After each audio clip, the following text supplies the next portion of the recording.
4 शब्द आएंगे। Olympic law यानी कि ओलंपिक फ्लेम,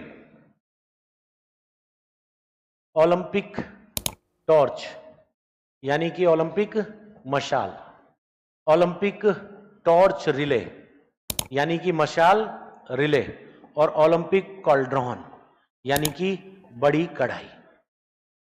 साल 1928 में पहली बार जॉन विल्स नाम का एक व्यक्ति था, एम्स्टर्डम जो कि हॉलैंड का एक शहर था, बहुत छोटा शहर था और कंजेस्टेड एरिया था। हम लोग 1928 के ओलंपिक को पढ़ेंगे, पहली बार पार्किंग का आविष्कार वहीं किया गया।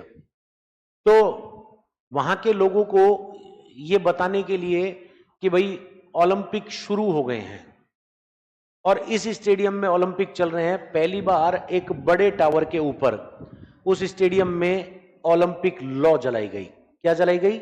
Olympic law.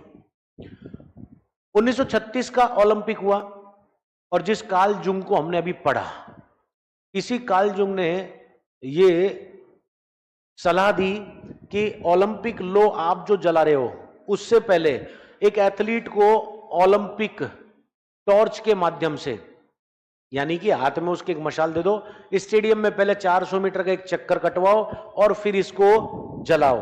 तो 1936 से क्या शुरू हो गई? ओलंपिक टॉर्च शुरू हो गई। इसी ने फिर ये आगे सुझाव दिया कि अपन ये जो टॉर्च शुरू कर रहे हैं इसी ओलंपिक में, पहले टॉर्च का सुझाव दिया, अपन ऐसा क्यों ना करें कि इसको एक रिले के रूप में चलाएं। कि सब क्या करें कि प्राचीन ओलंपिक में जहां पे एथेंस में क्यूबेटिन की ग्रूव है और जहां पे हीरा का मंदिर है, वहां से इसको पुराने तरीके से मशाल प्रज्वलित कराओ, फिर वही पूरा सिस्टम अपनाते हुए फिर विश्व के एक निर्धारित मार्ग से फला फला देश से जाते हुए लास्ट में ओलंपिक में लेके आओ और फिर इसको जलाओ। तो 1936 में ही मशाल की क्या शुरू हो गई? रिले।